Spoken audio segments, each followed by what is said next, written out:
the Vedas, Mantra. Om Sahana Vavatu Sahano Bhunaktu Saha Viryam Karavavahai Tejasvinavadhitamastu Ma Vidvishavahai. Om Shanti Shanti Shanti. Hari Om. In this series of talks in English, we have been discussing some very important ideas coming from the Vedas. The first few talks, we discussed what the Vedas are and what are the Shanti mantras, etc. And slowly we will be getting deeper into the subject. Today we discuss prayers to three very important divinities, Ganesh, Shiva, and Vishnu.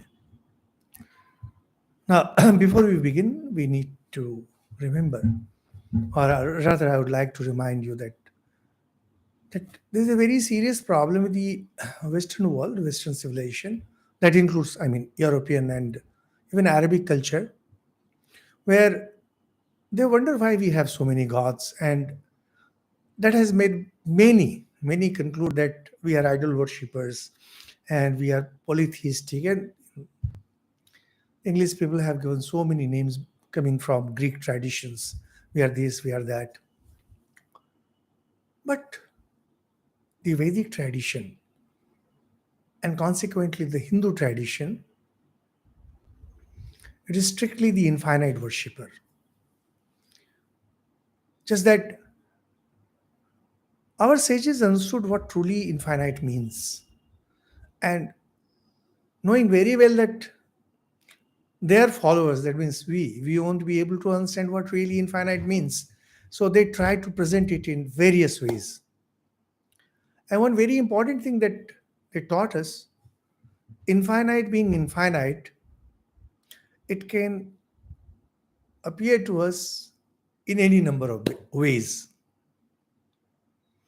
Earlier also we discussed that even if you go by mathematical infinity, it's a mind-boggling thing.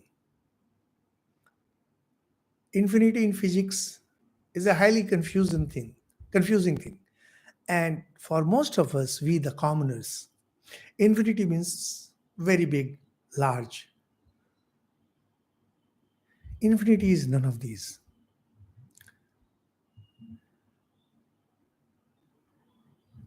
Infinity means infinity. For example, simple example that we can have is zero. Zero has strange properties. You add zero to some number remains unchanged. Multiplied with zero, the whole thing becomes zero. Put zero on the top as power, the whole thing comes down to one. Like 5 to the power zero becomes one. So zero has very strange properties, unlike other numbers. Just like that, infinite in spirituality has very strange properties. One of those properties is that it appears as the finite universe. One of its properties is that it appears as this inert object, pen. One of its properties is that it appears as any number of gods and goddesses. That is why said Ekam Sadvipra Bodha Vadanti. God is one. Sages call it by various names. Second thing is that we have this special quality in India that whenever we think of some quality, be that human, be that divine, we like to give it a personality. Those of you might have read my book, Tia. That's what we have done in Tia, that we have taken emotions, certain qualities, and given it a personality. Because journey of every spiritual aspirant is through these emotions. So that's how it has been shown. Tia is essentially a spiritual book. Now, if you look at these gods and goddesses, on the one hand, they represent one particular quality or combination of qualities in power. They're more like masks of the infinite, because you cannot pray to the infinite. You cannot contemplate upon the infinite. And that's why you need masks.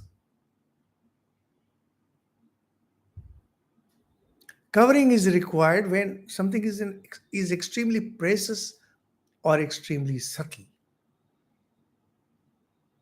That's what our ancient sages, our ancestors taught us. So first of the mantras that we'll be doing is Ganesh mantra. And whatever mantra we do, I request you all to keep this simple point in mind, that whatever the prayer, whatever the worship, ultimately it's an offering to the infinite, Anant. Now, when we go to the ancient Vedic tradition, we find that there were some gods who were not very prominent in the Vedic period, but later on they gained prominence. Sometimes the critics of Hindu religion attack us for this very same reason. They forget that every mantra of the Ved, every mantra is a Siddha mantra. Siddha mantra means, since that mantra represents one aspect of spiritual truth, or simply the spiritual truth as perceived by the sages. So, if you to practice meditation on that mantra, you will realize that that mantra stands for a living truth. Now, what is living truth? What is Siddha mantra? You'll have to realize for yourself. I can just give you an idea. Now, all these mantras being Siddha mantra, that means every prayer that is there in the Veda is a living prayer. So the prayers that have been offered to, say, Ganesh or any other god who has those qualities, or Shiva or Vishnu, these are all Siddha mantras. So if there is someone, if there is some sage who makes one particular mantra prominent, nothing wrong with it. And if the followers of some other sages who made some mantra prominent goes down, nothing wrong with it. And that's why we find that the prayers to Indra, which was extremely popular during the Vedic period, has not dwindled, because the sages who kept Indra on the prominence, their followers, the number of those followers went down. It's a very simple thing. That does not mean that our religion changed. Religion continued to be exactly what it was. Religion of the Vedas. We don't understand these things. We don't practice these things, but the truth remains. That's how the thing works. So,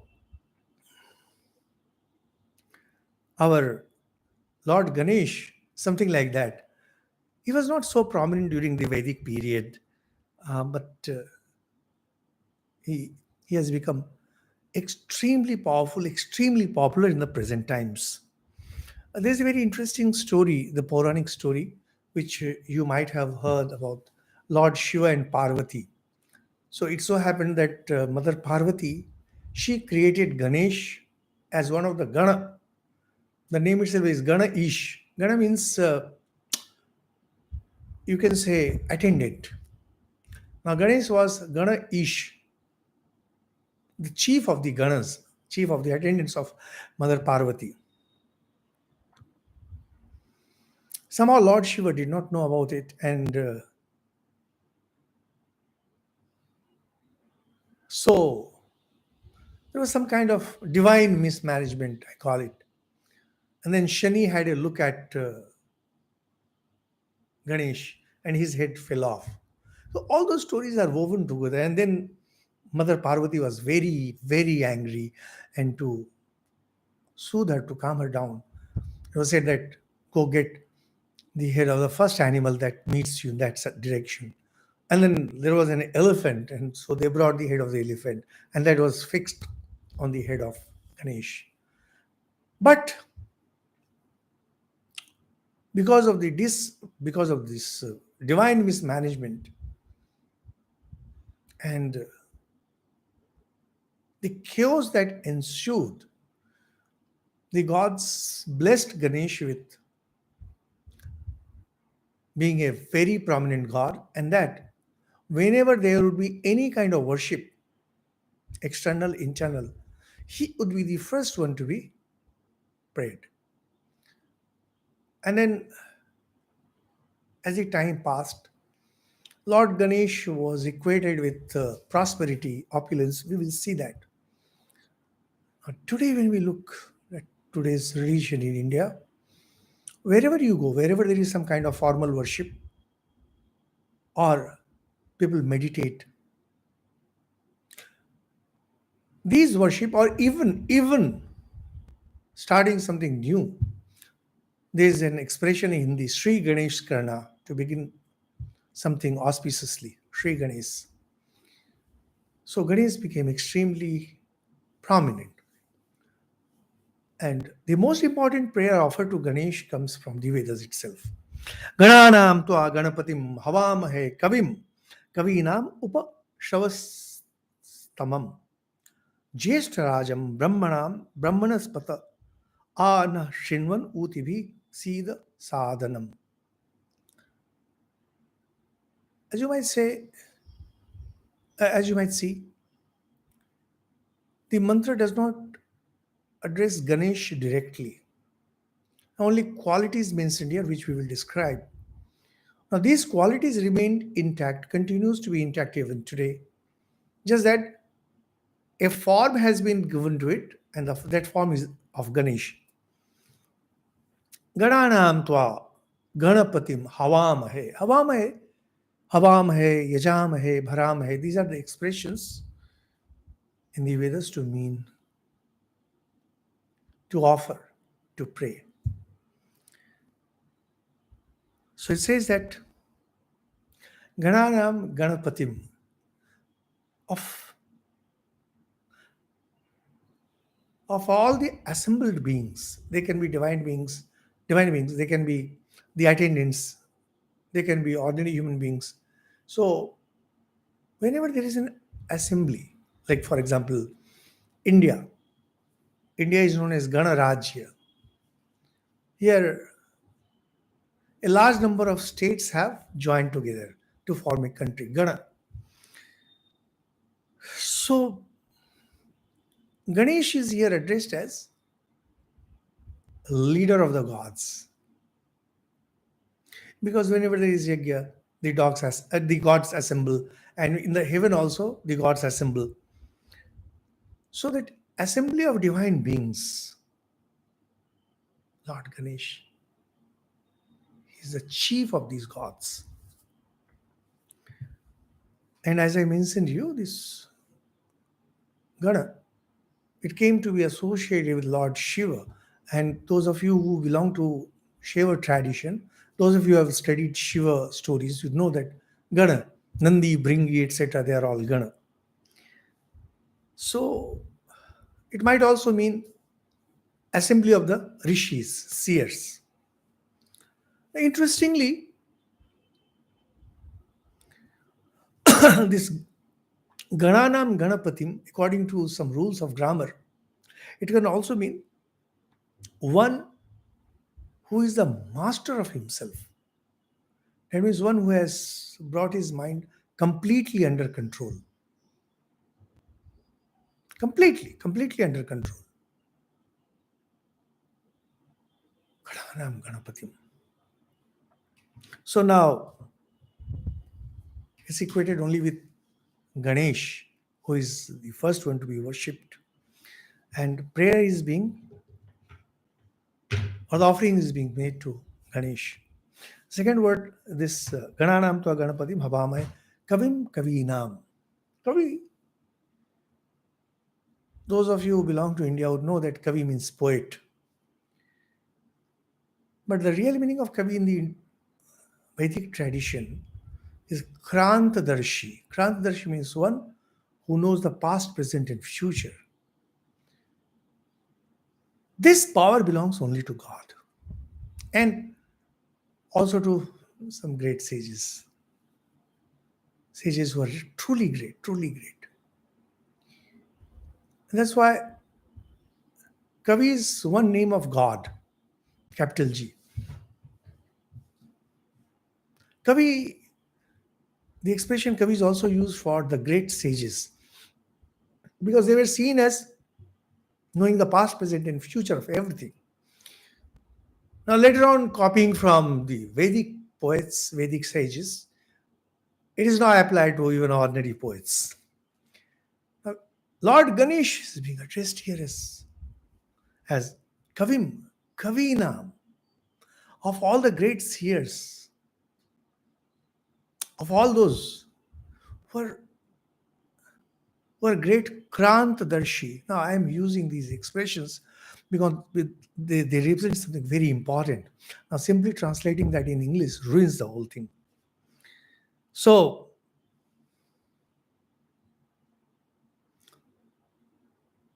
Ganesh is God. Because of all those who know past, present, and future, which is one great quality of God, and Ganesh is being addressed as Kavim Kavinam. That's why you will see that all over the country, many people get initiated in the mantra of Ganesh.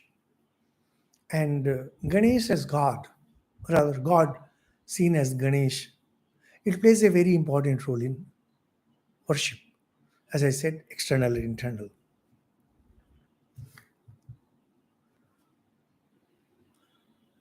And this same ideal can also be used by one of those great poets who transcend the limits of time and space. Then there is Kavinam Upashravastamam. Upashravastamam, highest in comparison to all. There is that assembly of gods, an assembly of divine beings. Ganesh is the highest of all. That's why you'll see in many parts of the country now Ganesh Chaturthi, the worship of Lord Ganesh, is performed with great pomp and great devotion. Jeshtra Rajam. Raj means king. Jeshtra Rajam is a supreme king. Why? A king is supposed to look after its subjects. Just like that, Lord Ganesha looks after his devotees. Whatever you want. You want success, you will attain success. You want evil removed from your life, he will remove that. He is also equated with the Riddhi and Siddhi. All kinds of powers. This yogic powers like Anima, Lagima, these all come from Lord Ganesh. And, well, he's a complete God in every sense. Now you may ask, why is it that, why? For example, in Islam, they talk about one God. That one God represents everything. So why have so many gods? More than answering that question directly, I'll say that those of you who have studied the biography of Sri Ramakrishna and read Gospel of Sri Ramakrishna know that we worship Sri Ramakrishna as an incarnation of God. Now, even if you do not look at him as Sri Ram as an incarnation of God, you can look at him as somebody who had the highest spiritual knowledge, was established in Advaita, and yet practically every day he would go and bow down before each of the images that were there in his room of this God and that God. And he would bow down most reverentially before each of those gods. Why? Because Advaita does not exclude these gods. Advaita incorporates all these gods. Those of you who are more interested in understanding this idea of Advaita incorporating all the gods, you can listen to our Mandukya Karika talks. So, Jeshtrajam, looks after his devotees. And Jeshtrajam Brahmanam. Here, Brahmana means Brahman is one who knows the spiritual truth. Acharya Shankar defines somebody who is established in the knowledge of Brahman. And here it means amongst the knowers of the spiritual truth is the best. So see, in whatever possible way, Ganesha is supreme. Ganesha is really supreme. That means he has unparalleled wisdom, because whatever wisdom we have actually comes from spiritual wisdom, spiritual truth. So for example, mathematics or physics, these are also parts of that spiritual reality. Earlier we had discussed what's rhythm. Rhythm is the order that makes the world move. And when you take that order in certain patterns, it becomes mathematics, it becomes physics, it becomes biology. So both knowledge and wisdom, actually they belong only to spirituality. Ganesh is Brahmanam. And Brahmanaspata. Brahmanaspata is one who protects riches. So Ganesh is one who gives you riches, and he also protects your riches.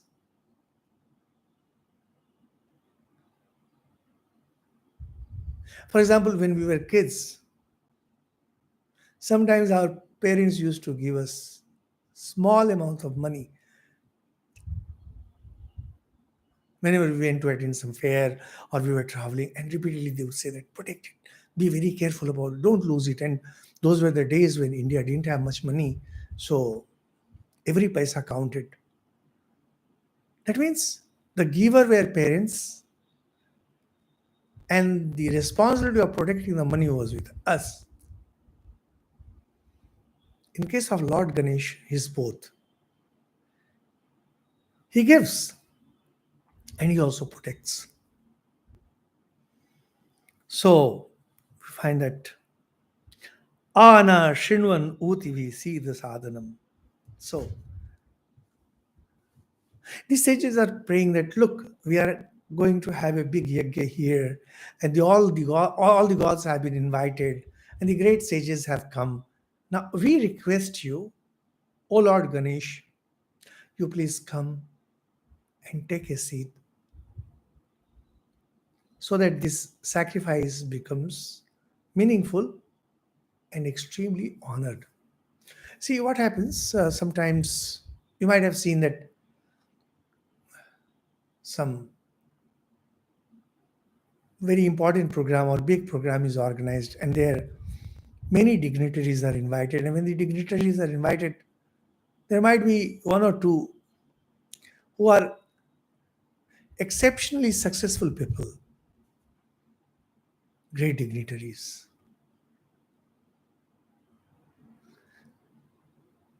And in India, we say that so and so is coming to grace the occasion, to grace the occasion. So here Ganesh is being requested to grace the occasion, that yajna is going on. Yajna requires presence of the gods. And you should take it deeper if you want to see it as some spiritual occasion for yourself.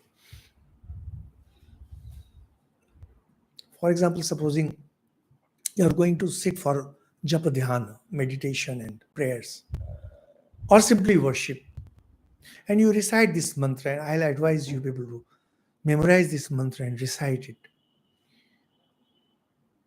So your heart is the place where a huge sacrifice is going on all the time. And during meditation, it's intense sacrifice. Because when you are working, your mind is a bit scattered. But when you are meditating, when you are trying to meditate, your mind is focused. And you would want Lord Ganesh with all his qualities to be there, so that you may attain success in your endeavor. Your endeavor is to focus your mind on God. This is kind of a sacrifice. Those of you who have studied Gita, fourth chapter, you know that where every action has been spiritualized. Fourth chapter of Gita is all about that, spiritualizing your everyday action. Now, this your struggle to meditate when you are trying to focus your mind on God. They also yajna. And the knowledge that comes ultimately, that's the fruit of it. It's not the fruit of any action the way it's normally understood. It's yajna shays knowledge. So you are inviting Lord Ganesha for that. Perfectly. It makes perfect sense. And then comes Vishnu Mantra. It's a beautiful mantra. I love this mantra. And I chant it daily. Every morning,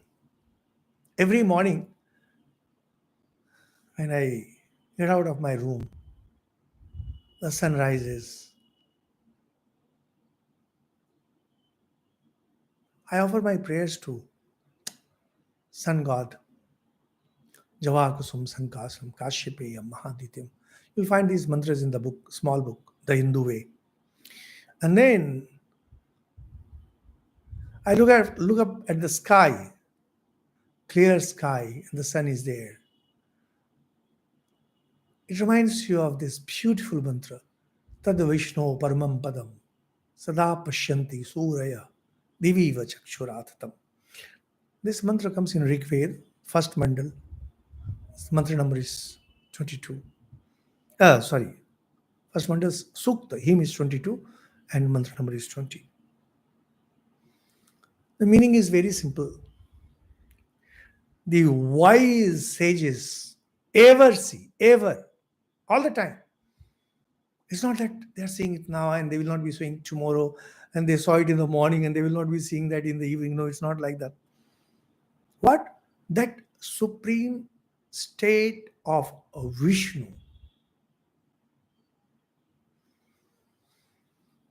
Supreme state of Vishnu.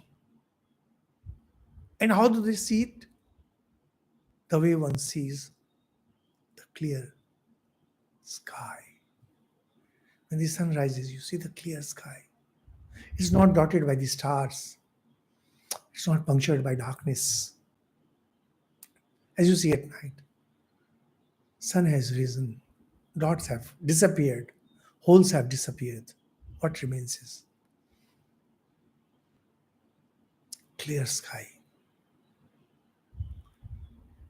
Goal of my life, goal of your life, goal of life of everybody in Africa, in America, in Australia, in India, and or in any other sphere of existence where there might be some kind of beings,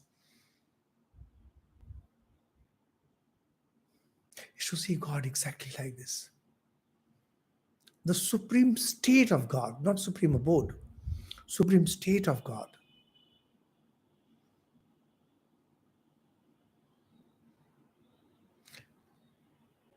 What is the specialty of that supreme state of God? It is perceived absolutely clearly by the great sages.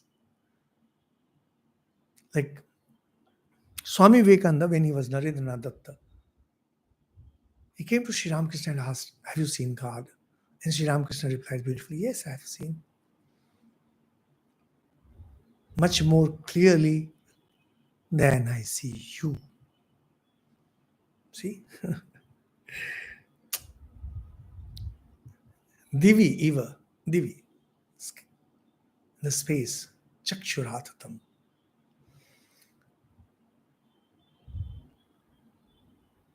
As you can see, farthest in a clear sky. If you talk to somebody who ever had some kind of divine experience, they'll tell you that divine vision is so clear that when you start seeing things of this world, it appears as if you are seeing it in age. Normally, we are used to this world and we think that we have a very clear perception for the world is. And whenever there is some kind of fog and haze, etc., you say that the sight is not clear. But those who have realized God, the greatest of sages, they clearly perceive God, they clearly perceive that supreme abode, they clearly perceive that supreme state in a much clearer way, absolutely well lit, far more than we can ever imagine to see anything in this world. And that's why Sri Ramakrishna said that much more clearly than I see you. I mean, dear listeners, how I wish that these were not true. Life would have become so much easier for us and for all those who believe in these things. Why believe? Because see, imagine this mantra was given to us by the sages maybe 10,000 years ago. And you find the same idea repeated by Sri Ramakrishna. He never knew of this mantra. He knew. He knew that the Vedas are there. He might have known this mantra as one of the small mantras of the puja, but not with these implications. And yet, his own experience showed that this is the truth. And dear listeners, me, you, everyone else is traveling, albeit slowly, some of us fast, towards that state of knowledge, towards that state of realization. Now, supreme state, the state of knowledge. See, very often we think that, for example, here is this pen. I see this pen and I think that I have knowledge of this pen. And we think that God is something like that, some an object, a person, a divine being, exalted being. And he is seen exactly that way. When you meet someone whom you know in the streets or someone you are looking for in the streets, you feel that you found him. Just like that, people feel that they have found God, or they will find God, or they will have the knowledge of God. No, it's not that. It is a state of your being. Param Pada. And this expression has become so common that it has come down to us in various forms. Jo bhaje hari ko sada, wahi param pada paega. Param pada is very common, this expression in India. Those of you who have been listening to our talks from the beginning would remember we had mentioned how there are different spheres of existence and different layers of existence. The grossest of that is Thul Jagat, the world in which we live. That extends up to galaxies and clusters and all those things. And behind all this is subtle Jagat, known as Sukshma Jagat. Behind this is Karan Jagat, where one can see God directly, but cannot be one with it. This Parampada is that state of Karan Jagat. Because in Mahakaran, which is the last, which is not a state, everything becomes one, and there is no question of seeing, not seeing, etc. You just become one with that.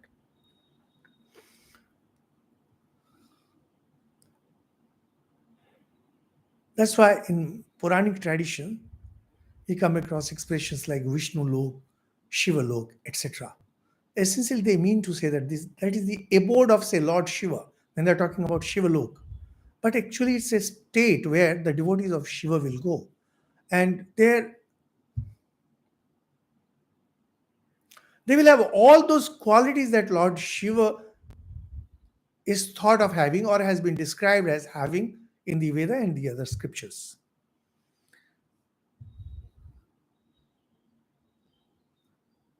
So these sages, Surya is another word for these great sages. And this also implies, just like Kavi, Krantadarshi, those who can write.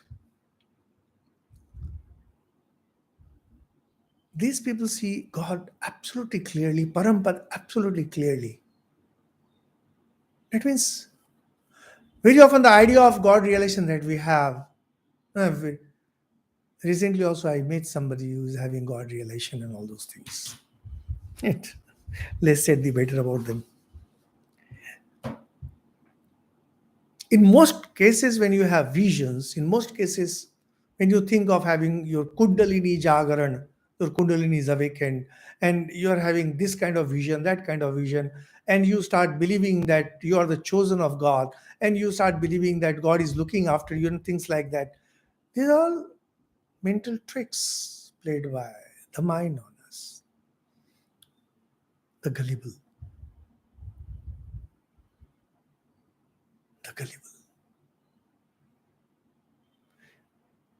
Those who have some kind of weakness, those who have some kind of frustration, those who have some strong want for something, they fall prey to these kind of tricks. Not everybody. Because when you have God realization, it's characterized by a sense of oneness with everybody, sense of love, sense of strength, sense of knowledge, sense of wisdom. These are the associated benefits of God realization. And most importantly, it will be uniform. It's not one off. It's not that you saw it now and you will not be seeing the next. So, once you control your passions, you learn how to pray to God, and then you learn how to meditate on God, and then how to be one with God. And then in a flash, you get the knowledge of that state, Parampada. Parampada. It's amazing. Tad Vishnu Paramam Padam. Sada Pashyanti Suraya. Diviva Chakshuratatam. Clear vision. In the Upanishads also we find description of that state where it says, Na tatra suryo bhati na chandra tarakam. The idea is, it's so well lit, and self-luminous that even the sun cannot light it up.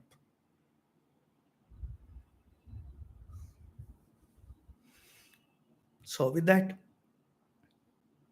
we move on to this third mantra of this series, Shiva Mantra, also known as Mahamrityunjay Mantra.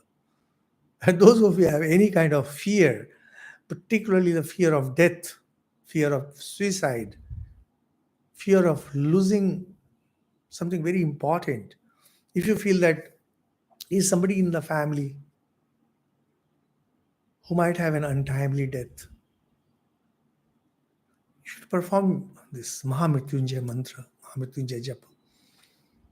Now, in many of the Shiva temples, there are priests available who perform this Mahamrityunjay Japa. Like they make Shivalinga and offer it.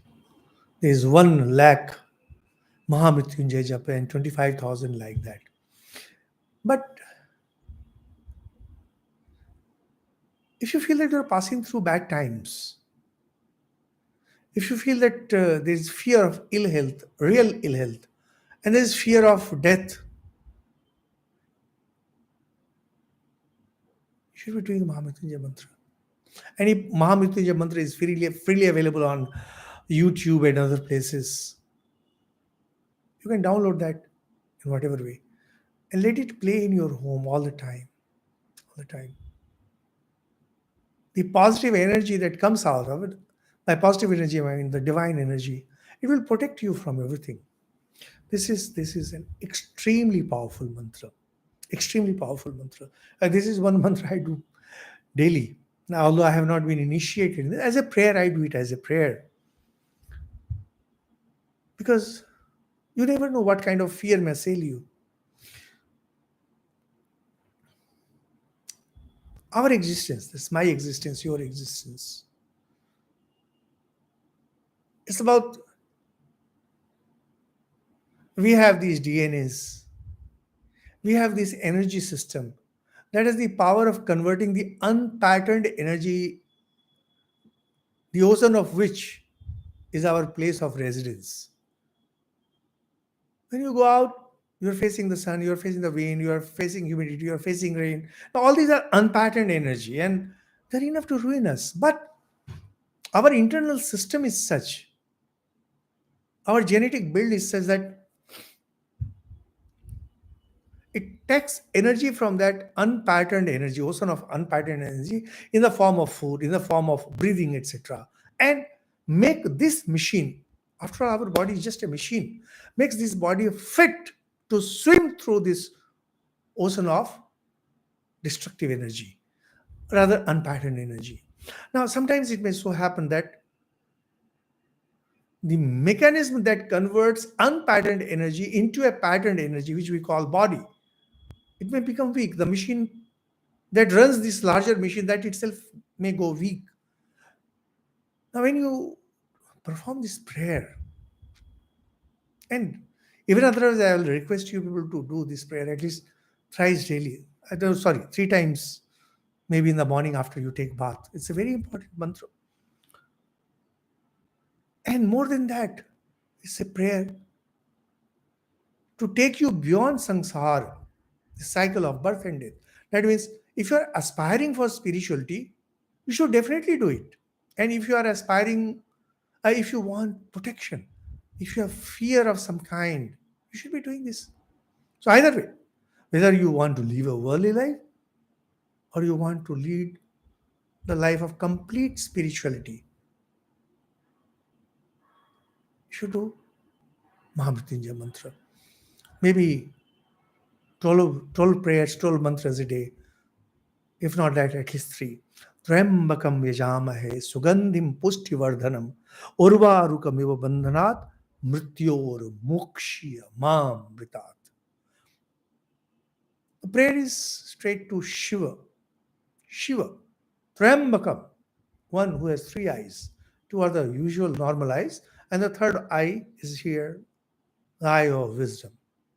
Whenever he opens the third eye,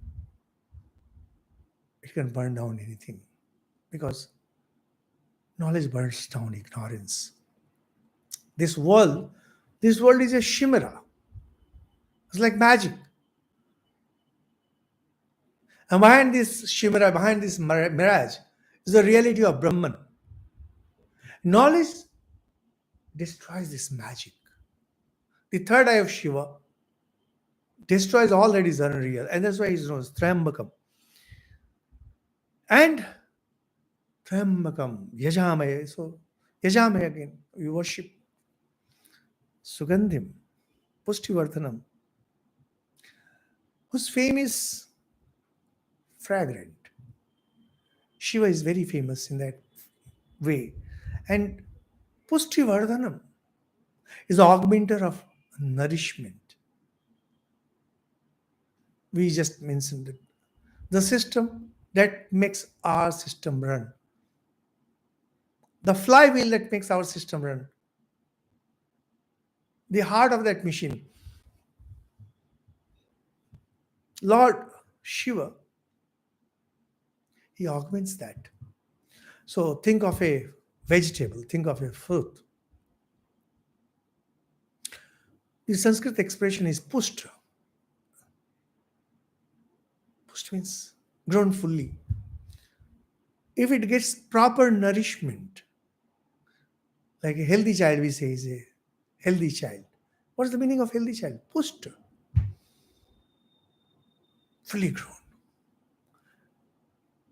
That growth comes from Lord Shiva. Says, Urvarukamiva. Urvaruka means vegetables like cucumber. Says, like a fully grown cucumber. Not a fruit, not a vegetable which is not fully ripe, not fully grown. Pluck us. That means, if I have to face death, may I face death only after I have attained full maturity. Only after I have attained, only after I have attained full nourishment. That means I had a full life, not before that. I must have a full life. I must have a great life.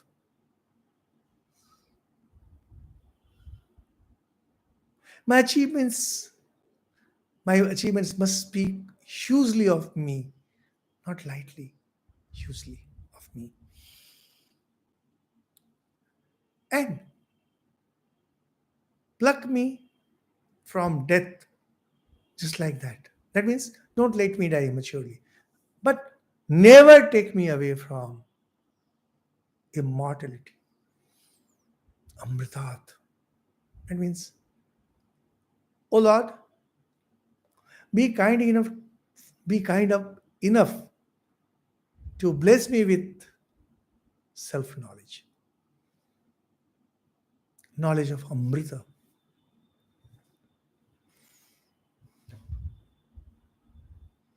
Now, this prayer was originally addressed to Rudra. There are 11 of these Rudras in the Vedas, and the qualities as described of Rudra in the Vedas have been transferred on Shiva. There is a slight change that the dress of Rudra in the Vedic period was considered to be golden, but in case of Shiva, it has become Vibhuti. Vibhuti is often equated with ashes, but Vibhuti actually means yogic powers.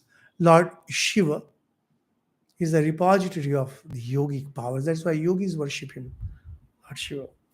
And Shiva, Shiva is always worshipped through linga. Well, nowadays, of course, at times you find this image, that image of Shiva, but usually Shiva was worshipped as lingam. Lingam means the symbol. Linga means symbol. And see, unfortunately, these Westerners, they did not understand this and they talked about lingam as phallus sign. And very often Hindus are criticized for that Shiva Linga, phallus of Shiva. No, it's not that. Linga means symbol.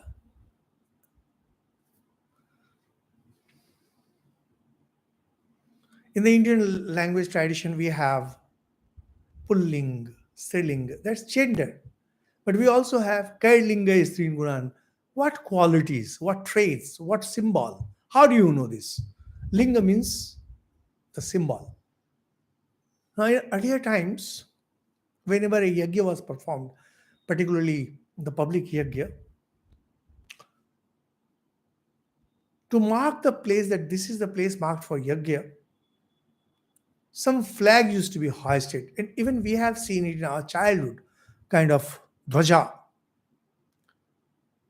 Now, the worship of Shiva by the Shaivas was a separate thing. There was no yajna involved usually. So, to distinguish between Vedic worship and Shaiva worship, they used Shiva Linga. They used to have some kind of pillar instead of these flags. And slowly the whole thing developed into Shiva Linga. The evolution of Shiva Linga itself is a very interesting subject, and we are not going into it. The idea is that this mantra is an extremely potent mantra and should be recited as a prayer, not as mantra, as a prayer by everyone. Anyone who wants success in the world, anyone who wants a healthy life and not an untimely death, that means you have a full life, and those who want to attain self-knowledge, all of them should perform this prayer at least 3 times in the morning after bath. So that gives us some idea about prayers to three very important gods, facets of God, whatever you call, masks of the infinite. And we end this discussion with one last Shanti mantra, very popular, which you might be knowing. Om Purnamada Purnamidam Purnat Purnamudachyate Purnasya Purnamadaya Purnamevava Shishyate. Purna has been used many times. Here, Purna means infinite. And one Purna is Brahman, the infinite. Another Purna is the Karya Brahma.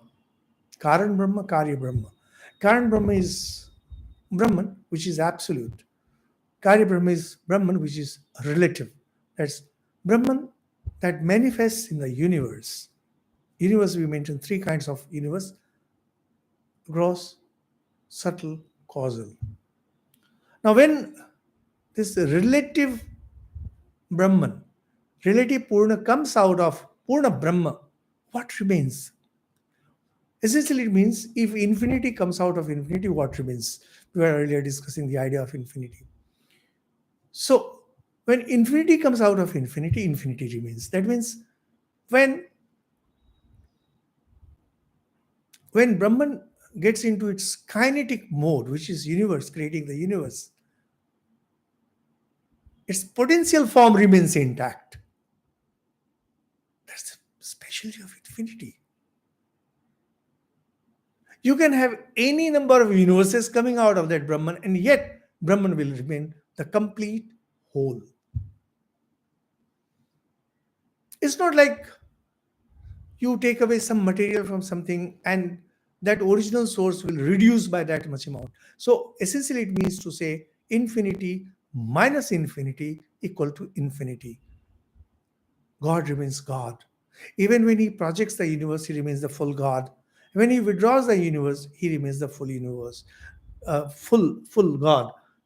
That's infinite. There is no increase or decrease in any quality of God. He remains complete, he remains full, he remains infinite at all times. Those of you who are interested in philosophy would know that different schools of spiritual philosophy of different religions, they have discussed on these things: immanent God and transcendent God and all these discussions, they make absolutely no sense for us. God is there, the universe gets projected, universe gets withdrawn, all the time God remains God. This is what it means to say. So these prayers are used collectively, individually, and as we proceed, we shall see that it was a practice of the Aryan race to use these prayers for self-development and also for the development of the community. With that, we end today's talk. Thank you so much. Om Shanti Shanti Shanti. Hari Om Tat Sat Shri Ram Krishna Arpanam.